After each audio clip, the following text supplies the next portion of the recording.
Hello, welcome to another edition of the Pace Report. I'm Brian Pace, reporting from Joe's Pub here in New York City.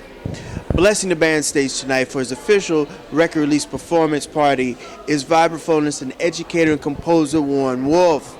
Now, as you know, here on the Pace Report for the last 8 years, I have profiled Mr. Wolf, and he's been a very, very important voice to this next generation of jazz vibraphonists. This new record he has on Mac Avenue is titled Convergence, and it features some very, very important jazz figures, including the great Jeff Tain Watts on drums, Brad Meldau on piano, and John Schofield on guitar. And I had a chance to sit down to break bread with Mr. Wolf to talk about this new record, how he put this record together, as well as talk about him playing with the SF Jazz Collective.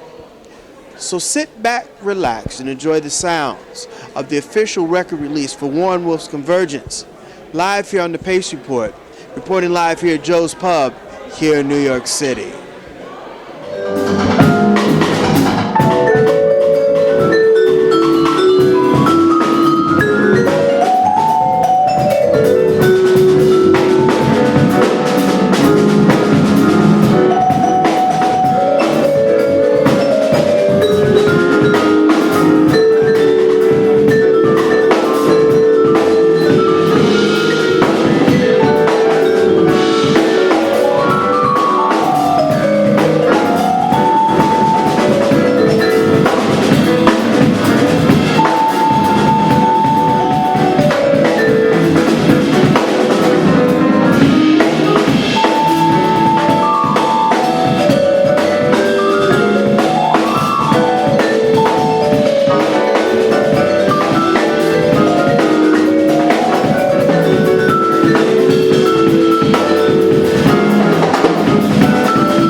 Third time's the charm, brother. This album, I will say, of all of your projects, is probably the most courageous, and one that you're playing with some young lions, and also sonically, I think you and Christian really kind of knew musically what you wanted to do on this. Definitely. We wanted to go ahead and kind of get all of the cats from the 90s back together. Not all of them, but, a good part of them. And Brad Meldau and Jeff Watts. And, Schofield has been around for a long time, since the bands of Miles Davis.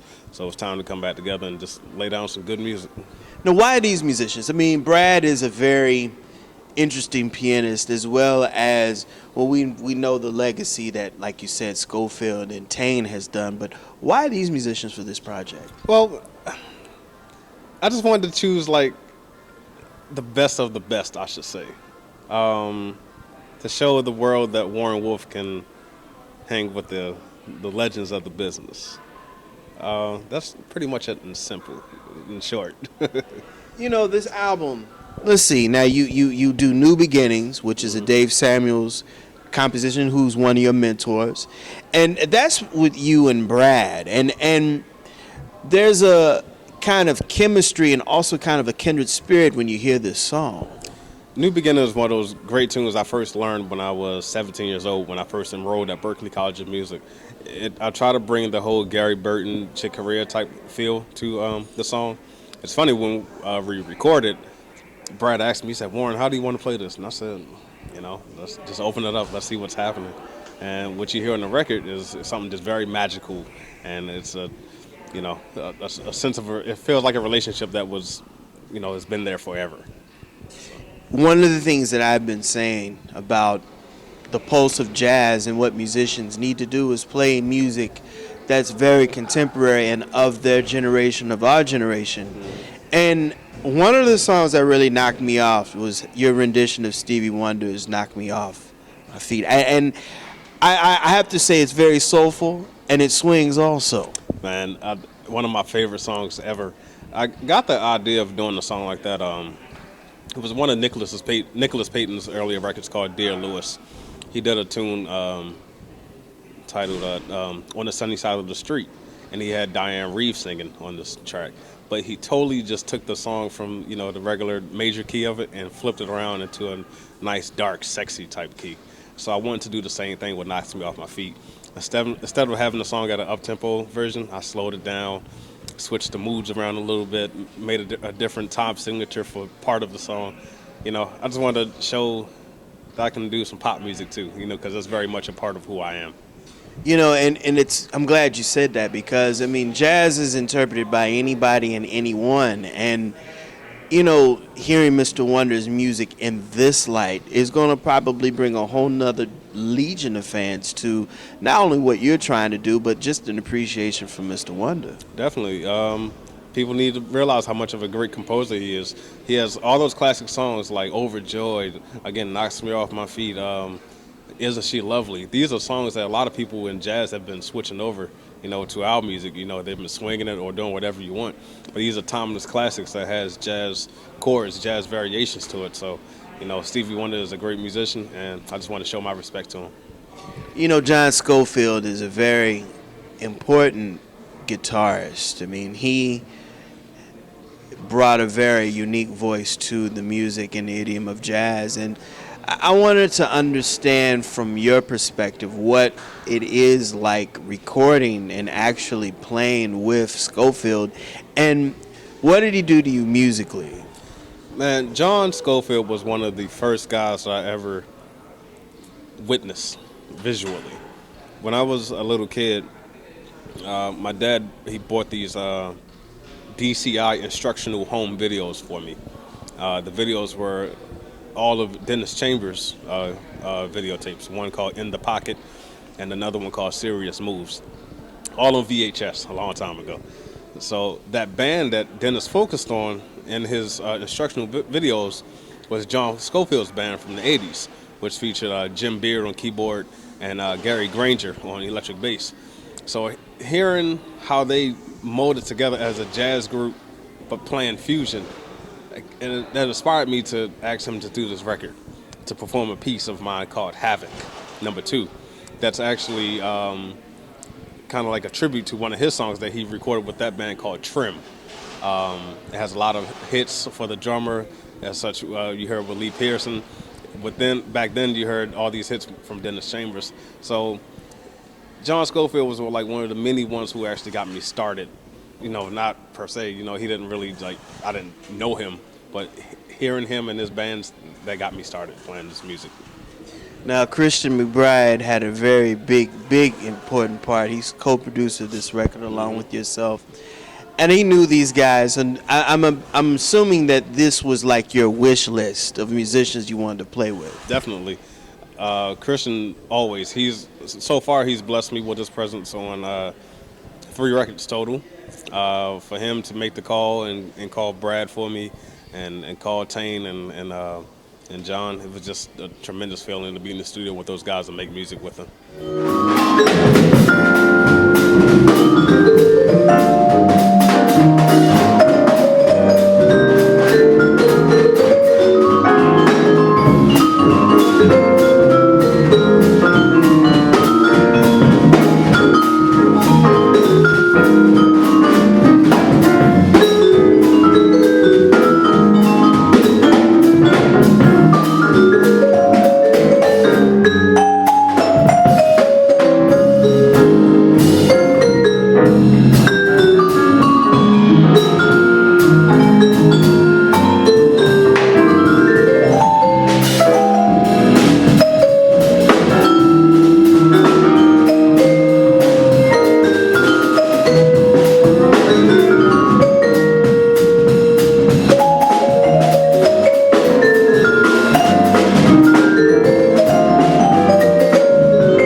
Let's talk about a lot of things. First of all, I want to congratulate you on one, baby number 5. That's right.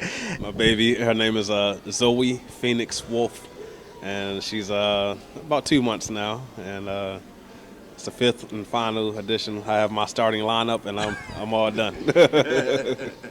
And also, just want to congratulate you too with your partnership with the SF Jazz Collective. And you guys have done this year's tribute or the musical composer that you guys were paying homage to was the great Michael Jackson.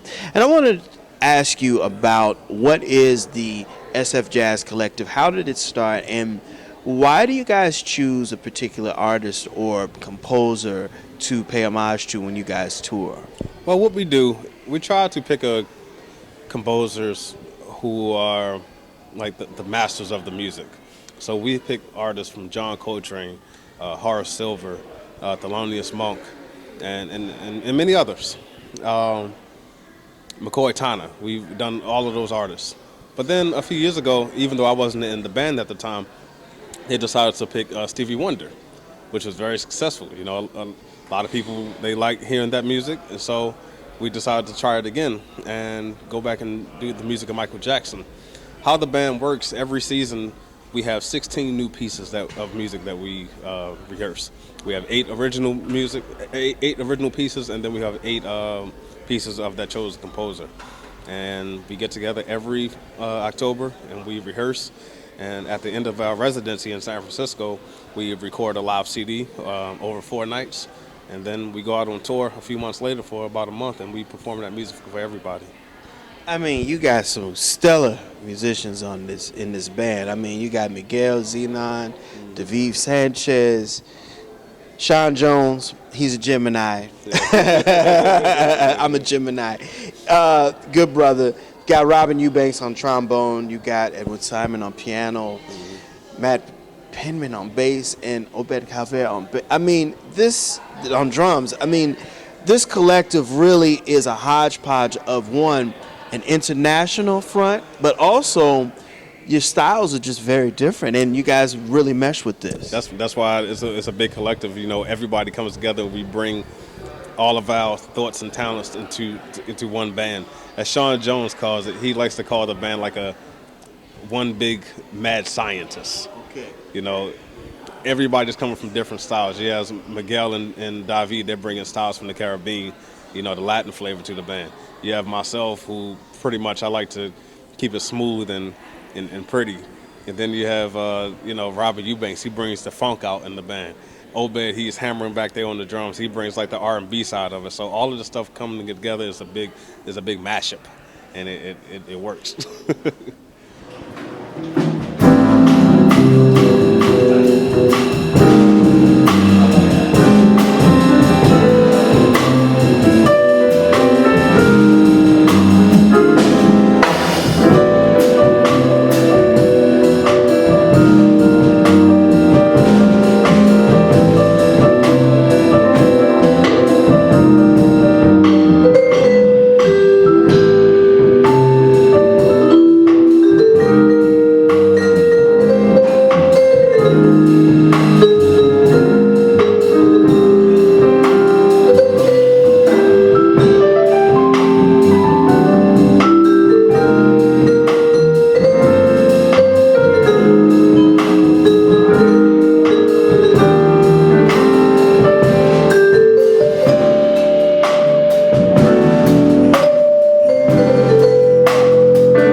let's shift gears a little bit. Let's talk about the marimba and the vibraphone. Now, explain to the viewers, because on this recording you are playing both instruments. Explain the origins of both the instruments and how are they alike and how are they different?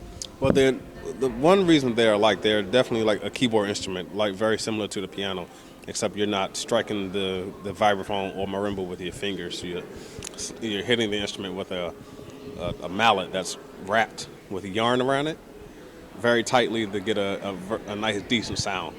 The vibraphone, it's a newer instrument, newer meaning 1910s, 1920s. You know, that was pretty much like Lionel Hampton was one of the first guys to come out and play it. Red Norvo was another one. And since then, we had many other greats from, those two, the Cal Jader, Milt Jackson, Bobby Hutcherson, Gary Burton, Con Jamal, the great Rory Ayers, leading on the way to Steve Nelson, Joe Locke, Stephon Harris, myself, and many others. It's a pretty instrument. You have a pedal that treats it like a piano. You press the pedal down, and the vibraphone resonates once you strike the notes. The marimba, it's wooden. It's kind of like from the African period, kind of. Once you strike a note, it's kind of like a dead note. It doesn't resonate like the vibes do. There's no pedal in the marimba. So in order to make the note resonate on the marimba, you have to sustain it by rolling a note, just left, right, left, right, left, right in each hand, and as fast as possible to create that beautiful sound. So that's the main difference between the two. Do you find that people are really getting into these instruments, or do you find that people like yourself, because if people really know about you and really dive into your history, your father started you off with this instrument, but you're also an accomplished bassist also. Well, my father, he wanted to start me on everything. So when I was a kid, starting at the young age of 3, he had me playing vibes, marimba, to piano, to drum set, to total percussion. The bassing actually didn't come around until when I was in the 10th or 11th grade, because I was always in love with the instrument. So my former high school band director, Dr. Chris Ford, they let me borrow a bass for the summer one year, and I just took it home, and instead of shedding all the other instruments, I put my focus on the bass. And I'm still working at it. It takes some time. Bass is such a physical instrument, but it's beautiful, and I guess that explains my connection with Christian McBride, because he plays it very well. So that's not just McBride, any bass player. When bass players play, it's kind of like Miles Davis. Miles Davis always stood close to Ron Carter because he wanted to hear what he was playing. And I find myself doing that, as well. When I hear bass players and when I'm playing with them on stage, I try to get right up on them because I want to see what they're doing. So is it safe to say that your group, Wolf Trap, will be getting back together for the next project? We will see. It might be a scaled down version of it. The past 3 records have pretty much been straight ahead. Convergence is definitely a straight ahead record, but with hints of fusion, a little bit of R&B. And, I'm a child of even though I was born in 1979, I'm a child of the 80s. So there's lots of other styles of music outside of straight ahead jazz that's waiting to be unleashed. So, you'll be hearing a little bit more of R&B and stuff like that, some fusion jazz, That'll do it again for another edition of the Pace Report. I'm Brian Pace, reporting from Joe's Pub here in New York City. I'd like to personally congratulate and thank the talented Warren Wolf for his time. People, please go out and support his brand new CD, Convergence, which is on the Mack Avenue Records imprint. You can buy it on Amazon.com as well as iTunes, as well as the Mack Avenue Records website as well. I'd like to personally thank the staff and management here at Joe's Pub for their warm hospitality. As always, please visit my website, www.thepacereport.com, for my weekly column, as well as my past segments. Until next time, remember, if it's in the groove, it'll make you move. Till next time, peace.